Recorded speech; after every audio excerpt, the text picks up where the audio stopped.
Hello ladies and gentlemen, it's Young here and welcome to a Metal Gear Solid 5 discussion. The upcoming game arguably boasts the biggest and most daring changes for the franchise since Metal Gear made its shift to 3D with Metal Gear Solid. Everything from little changes like the shift from Arabic numerals to Roman numerals, and big changes like a new voice for Snake, open world environments, regenerating health, tagging, and bullet time to name a few, show that Kojima has no reservations when it comes to changing up the formula for the next generation. Fans are beginning to wonder, is this game Metal Gear Solid just a name at this point? Is the franchise changing for the better or for the worse? Today I would like to answer this question and explain why I believe fans have nothing to fear. So without further ado, let's dive right into it.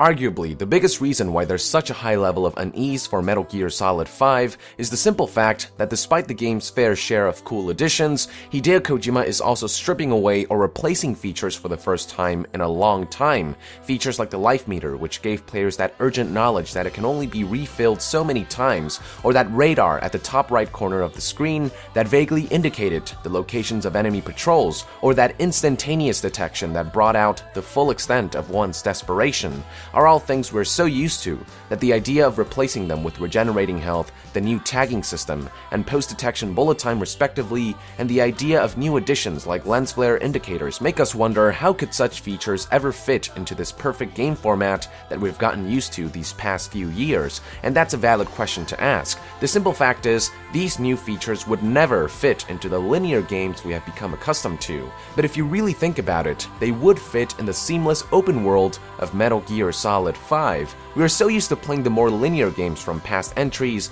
that it's hard to imagine Metal Gear Solid 5's new features working alongside an open world. This one addition is what changes everything.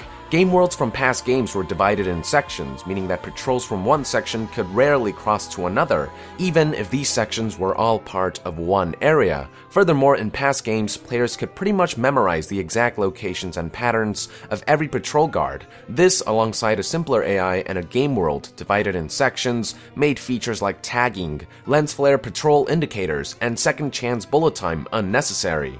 But now imagine a world in which every patrol in one given area could go anywhere from one side of the game world to another if you wanted to. The open world and more advanced AI make enemy encounters much more unpredictable, so the only way to balance that is by adding the tagging feature to keep track of enemies, the lens flare indicator to give players small cues for incoming patrol, and by giving players a chance to avoid base-wide alerts, which are now much more brutal than in past games, through the game's new post-detection bullet time feature. Even with the inclusion of these features, players have to work to take advantage of them. It's not like enemies are going to be tagged at the beginning of every mission. Players have to physically scout the area and do the tagging themselves, and during the process there's always the chance of missing a few soldiers, meaning an untagged patrol could be right around the corner without the player's knowledge, so risks are still there. These new elements of risk and unpredictability are also reasons why the new bullet time feature is justified, but even then players only have a few short seconds to prevent a base-wide alert, and if caught off guard or in a bad position, could still end up blowing it. This actually happened during the Kojima Productions LA presentation of Ground Zeroes. At one point, the player ran into 2 soldiers at a time, and because he was unable to take out both during the short bullet time window, he was detected regardless. Many believe that the game's new bullet time feature is essentially a freebie for the player, but far from it, especially when you consider the fact that the game is open world. In short, these new features are all a necessity to balance out the open world nature of the game, but in exchange, do expect to have to do your part to take advantage of these features. But what about features like regenerating health? Why would something like this fit better in an open world than something like a life meter? As I mentioned before, areas are no longer divided in sections, meaning that patrols in this game can move from one side of the map to another if they wanted to. The same applies for when Snake is detected. Unlike in past games, Snake won't just be chased by a few guards who have been stationed nearby his vicinity. In this game, the entire area will be alerted of Snake's presence, including guards on the other side of the map, and as you may have seen from recent footage, these guards are much more proactive and more heavily armed than ones found from past games. Essentially, in Metal Gear Solid 5, the consequences of being detected far outweigh past games. if players are to survive detection, regenerating health is a necessity. Now, don't be fooled, regenerating health doesn't necessarily make the game easier, since it'll likely be balanced out by the fact that Snake will take significantly less hits before dying, at least in normal difficulty and above. While this didn't seem to be the case for the Tokyo Game Show demo, keep in mind that it was being played in an untested low difficulty mode. Regenerating health also forces players to be more careful, since players will die faster than in past games if they are reckless, but be rewarded for staying out of harm's way. There's also the concept of seamless immersion. Hideo Kojima wants to make sure that gameplay is never stopped or paused by important menus. This is why Hideo Kojima compressed the menu in this game to the live iDroid device, and this is also likely part of the reason why he decided to use regenerating health, since manually healing life often involves pausing the game or sorting through items to heal, which breaks immersion.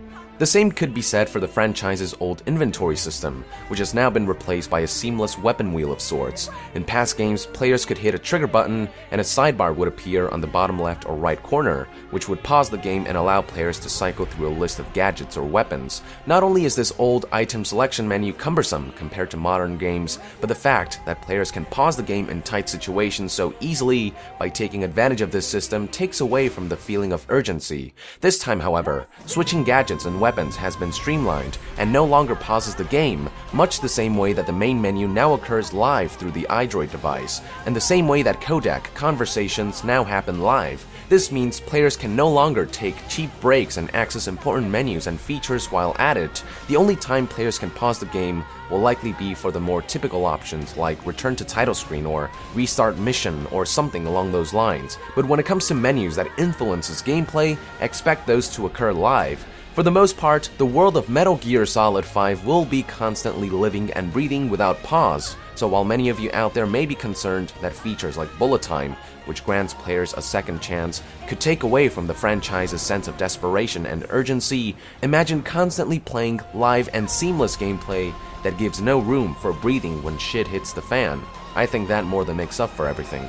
I could go on for hours talking about why Kojima's recent decisions are actually smart moves, but since I've covered the most controversial gameplay topics, the tagging system, lens flare indicators, second chance bullet time, regenerating health, new user interface features, and seamless immersion, I'll leave it at that. Don't get me wrong, as a Metal Gear fan myself, I would be lying if I said that all these changes don't make me feel a bit uneasy. Do not fool yourselves. On a technical level, playing Metal Gear Solid 5 will feel completely different from past games in the franchise. Change is always a scary thought, and it's impossible to tell what the results will be like until the game launches. But if you calm down, take a deep breath, and really think about how all these features work together, you will realize that Kojima is onto something here. Yes, it's something different, but it could also be something that elevates the franchise to new heights. I, at least, believe that. I think all doubts will be erased once players experience all these new and unfamiliar features working in tandem with Metal Gear Solid 5's vast open world, but only time will tell if Kojima will deliver. Be sure to let our nation know in the comments below what your thoughts are on the changes that the franchise is undergoing, and to be further updated on Metal Gear Solid 5, be sure to join the nation and subscribe to Young Yeah. I'll see you guys next time. Thank you very much, and Yong out.